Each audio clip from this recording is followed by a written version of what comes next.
Hello বন্ধুরা, কেমন আছেন আপনারা সবাই? আশা করছি সবাই অনেক অনেক ভালো আছেন। আজকে আপনাদেরকে যে দেশের সম্পর্কে বলতে চলেছি, এই দেশটিকে দুনিয়ার সব থেকে বড় আর শক্তিশালী দেশ মানা হয়। দেশটি এত শক্তিশালী যে আমেরিকার মতো বড় দেশও এই দেশটির প্রশংসা করে। এটি একটি এমন দেশ যেখানে সব থেকে বেশি আরবপতিরা থাকেন, সাথে ভারতকে এই দেশের সব থেকে ভালো বন্ধু মানা হয়। এই দেশটিতে 11টি আলাদা আলাদা টাইম জোন রয়েছে। আজও এই দেশের মানুষেরা এই মনে করে যে পৃথিবী সূর্যের চারদিকে ঘোরে না, বরং সূর্য পৃথিবীর চারদিকে ঘুরে। স্পেসে প্রথম স্যাটেলাইট এই দেশ পাঠিয়েছিল।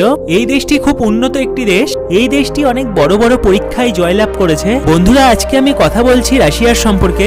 রাশিয়ার নাম আজ সবার মুখে মুখেই শোনা যায়। দেশটির অফিসিয়াল নাম রাশিয়ান ফেডারেশন, আর দেশটির রাজধানী শহর হলো মস্কো। মস্কো রাশিয়ার রাজধানীর সাথে এই শহরটিতে জনসংখ্যা সব থেকে বেশি, আর এই শহরটির নাম একটি নদীর নামে রাখা হয়েছে। মস্কো শুধু রাশিয়ার না, পূর্ব ইউরোপের প্রমুখ রাজনৈতিক, আর্থিক, সাংস্কৃতিক আর বিজ্ঞান কেন্দ্র। রাশিয়া দুনিয়ার সব থেকে ধনী দেশগুলোর মধ্যে একটি, আর এখানকার রাজধানী শহর মস্কোতে আরবপতিদের সংখ্যা সব থেকে বেশি। আপনারা শুনলে চমকে যাবেন, রাশিয়াতে পুরুষের থেকে মহিলাদের সংখ্যা বেশি। দেশটির টোটাল জনসংখ্যা 14 কোটির কাছাকাছি। এখানে 74% মানুষ শহরে থাকে আর 26% মানুষ গ্রামে থাকে। এই কথাটি তো আমরা সবাই জানি যে পৃথিবী সূর্যের চারদিকে ঘুরে বেড়ায়, কিন্তু রুশের কিছু মানুষ এমন রয়েছে যারা আজও মনে করে যে সূর্য পৃথিবীর চারদিকে ঘুরে বেড়ায়। মস্কো মেট্রোতে প্রতিদিন 6 মিলিয়ন যাত্রী যাতায়াত করে। এই জন্য মস্কো মেট্রোকে দুনিয়ার তৃতীয় সব থেকে বিজি মেট্রো মানা হয়। মেট্রো মস্কো পুরো রাশিয়ার কাছে গুরুত্বপূর্ণ। এর পেছনে একটি বড় কারণ রয়েছে যা কম মানুষই জানে। দ্বিতীয় বিশ্বযুদ্ধের সময় মেট্রো স্টেশন হাওয়ার হামলা থেকে বাঁচার জন্য ব্যবহার করা হতো। সেই সময় 150 বাচ্চার জন্ম এই মেট্রো স্টেশনে হয়েছিল। মস্কো শহরকে দুনিয়ার সব থেকে ধনী শহরগুলির মধ্যে একটি মানা হয়।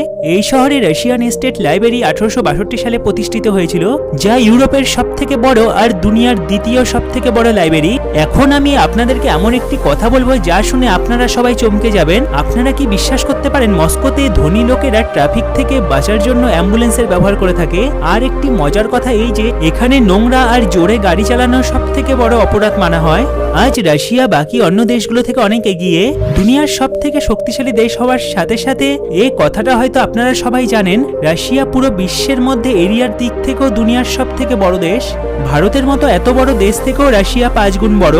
রাশিয়া এত বড় দেশ যে আমেরিকার মতো দেশও এই দেশকে কোনো ব্যাপারে কিছু বলে না, আর আমেরিকা এই দেশ থেকে দূরে থাকার চেষ্টা করে। ভারত রাশিয়া থেকে 5 গুণ ছোট, আর রাশিয়া আমেরিকার থেকে প্রায় 2 গুণ বড়।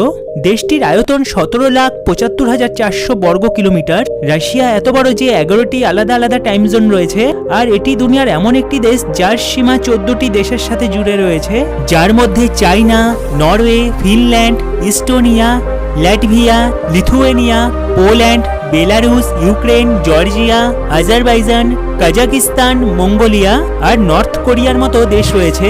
এই দেশের জাতীয় ভাষা রাশিয়ান।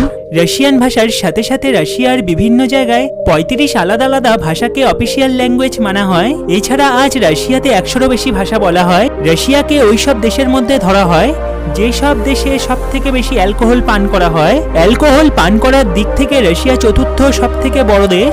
রাশিয়ায় প্রত্যেক বছর মানুষ 18 লিটার অ্যালকোহল পান করে থাকে, আর এখানে 90% অ্যালকোহল পুরুষরাই পান করে থাকে, আর মাত্র 10% মহিলা এখানে অ্যালকোহল পান করে। কিন্তু মদ রাশিয়ার কাছে সব থেকে ভয়ঙ্কর তা প্রমাণ করেছে, কারণ এখানে প্রত্যেক বছর 40,000 রাশিয়ান মদ পান করে মারা যায়। তবুও এখানকার মানুষ মদ পান করা ছাড়তে পারে না। রাশিয়া দুনিয়ার সব থেকে বড় আর শক্তিশালী দেশ হওয়ার সাথে সাথে তবুও রাশিয়াতে দরিদ্রতা দেখা যায়। আপনারা শুনলে অবাক হবেন, রাশিয়াতে দরিদ্রতা অনেক রয়েছে। এখানে প্রায় 17 মিলিয়ন মানুষ দারিদ্র সীমার নিচে। এখানে 12%-এরও বেশি মানুষ $220 নিচে প্রত্যেক মাসে রোজগার করে। রাশিয়ার শিক্ষার দিকে খুব উন্নত। এখানে শিক্ষার হার প্রায় 99.7%, যা খুব ভালো। এই দেশে এমন কোনো মানুষ নেই যে লিখতে পড়তে পারে না। পড়ালেখার সাথে সাথে রাশিয়া খেলাধুলোতেও খুব এগিয়ে। ফুটবল রাশিয়ার খুব জনপ্রিয় খেলা। রাশিয়ার কারেন্সি রাশিয়ান রুবেল। রাশিয়ার কথা বলছি যখন, তাহলে রাশিয়ার মিলিটারি পাওয়ারের সম্পর্ক জানা খুব জরুরি, কারণ রাশিয়া এত শক্তিশালী যে এই দেশের সাথে লড়াই করতে কেউ ভাবতেও ভয় পায়। রাশিয়ার শক্তি আপনারা এই থেকে বুঝতে পারবেন। দুনিয়ার সব থেকে বেশি নিউক্লিয়ার ওয়েপন এই দেশের কাছেই রয়েছে। প্রায় 8,500 নিউক্লিয়ার ওয়ারহেডস রাশিয়ার কাছে এখনো রয়েছে। রাশিয়া দুনিয়ার হাতিয়ার এক্সপোর্ট করার দিক থেকে দ্বিতীয় সব থেকে বড় দেশ। শুধু এটুকুই না, যে কোনো দেশের সাথে লড়াই করার জন্য রাশিয়ার কাছে 15,398 ট্যাঙ্ক, 1438 ফাইটার প্লেন, একটি ওয়ারশিপ, 478 অ্যাটাক করার হেলিকপ্টার আর 60টি সাবমারিন রয়েছে। রাশিয়ার সেনার কাছে 7 লাখেরও বেশি সৈনিক রয়েছে।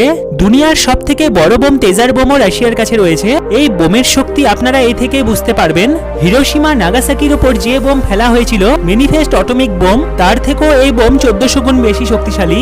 ভারতকে রাশিয়ার সব থেকে ভালো বন্ধু মানা হয়। এই দুই দেশের বন্ধুত্ব 73 বছর ধরে। ভারত 1975 সালে স্যাটেলাইট আর্যভট্ট লঞ্চ করেছিল, যা রাশিয়াকে দিয়ে বানানো হয়েছিল। মহাকাশের দুনিয়াকে সবার সামনে তুলে ধরেছিল রাশিয়া। মহাকাশে প্রথম স্যাটেলাইট রাশিয়াই পাঠিয়েছিল। 4 অক্টোবর 1957 সালে রাশিয়া এই কাজ করে পুরো দুনিয়াকে চমকে দিয়েছিল।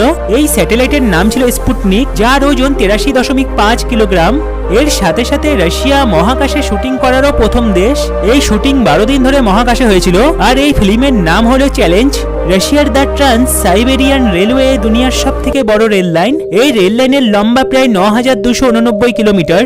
তো বন্ধুরা, ভিডিওটি আজ এই পর্যন্তই। আপনারা যদি রাশিয়ার সম্পর্কে আরো কিছু জানতে চান তাহলে কমেন্টে জানান, আমি এর সেকেন্ড পার্ট অবশ্যই বানাবো। আর ভিডিওটি ভালো লাগলে ভিডিওটিতে একটি লাইক অবশ্যই দেবেন, আর চ্যানেলটি সাবস্ক্রাইব করে নিন আরো নতুন নতুন ভিডিও দেখার জন্য। ভালো থাকবেন বন্ধুরা, ফিরে আসবো আবার অন্য কোনো ভিডিও নিয়ে।